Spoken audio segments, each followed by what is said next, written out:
और मेहमान को शामिल करते हैं। हमारे साथ संदीप अग्रवाल जुड़ रहे हैं, फंड मैनेजर सोविलो इन्वेस्टमेंट से।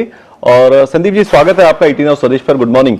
पहला नजरिया आपका मैं आईटी पर ही, विप्रो पर लेना चाहता हूं। देखिए, नतीजे बहुत खराब तो नहीं रहे, लेकिन जो गाइडेंस और कमेंट्री आई है वो थोड़ी परेशान करने वाली है। और उसके बाद टारगेट कट समेत देखने को मिले हैं तमाम बड़े ब्रोकरेजेस से।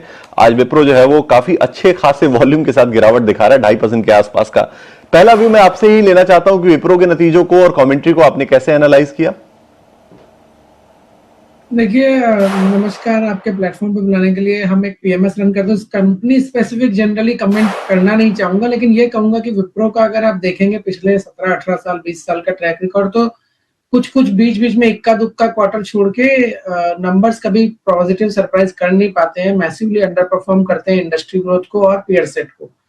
लेकिन उन्होंने जो अच्छा काम किया है पिछले 15-17 साल में, कि जब इनकी ग्रोथ कम थी लेकिन इन्होंने अपने मार्जिन को नहीं गिरने दिया और उसको उल्टा थोड़ा इंप्रूव ही किया है।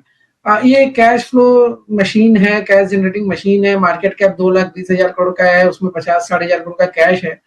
तो मतलब आप मोटा मतलब अगर आप देखें एक्स ऑफ कैश, तो कुछ मल्टीपल नहीं दे रहे हैं, आप इसको 10-12 टाइम का मल्टीपल दे रहे हैं। हाँ, आप ये कह सकते हैं कि जीरो ग्रोथ में उतना ही मिलेगा।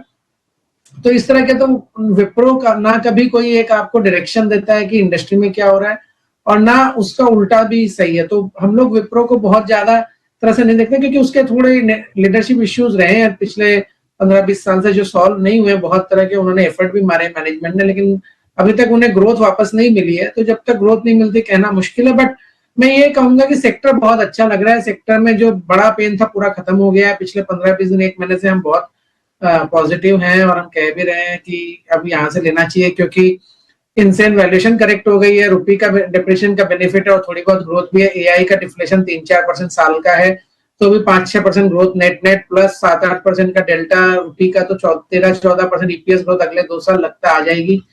उसके मुताबिक मल्टीपल्स बहुत सस्ते हैं सेक्टर के। तो इंडेक्स लेवल पे मुझे लगता है 20-30% इन आईटी इंडेक्स बन सकता है छोटे समय में, and that is the way we are looking at it. बिल्कुल। तो विप्रो के ऊपर और इनफैक्ट कंपनी पर स्पेसिफिक कमेंट नहीं करना चाहेंगे संदीप जी, लेकिन ओवरऑल सेक्टर पे उन्होंने राय दी कि सेक्टर कैसा दिख रहा है, वैल्यूएशन अब कैसे दिख रहे हैं और क्या आगे हो सकता है।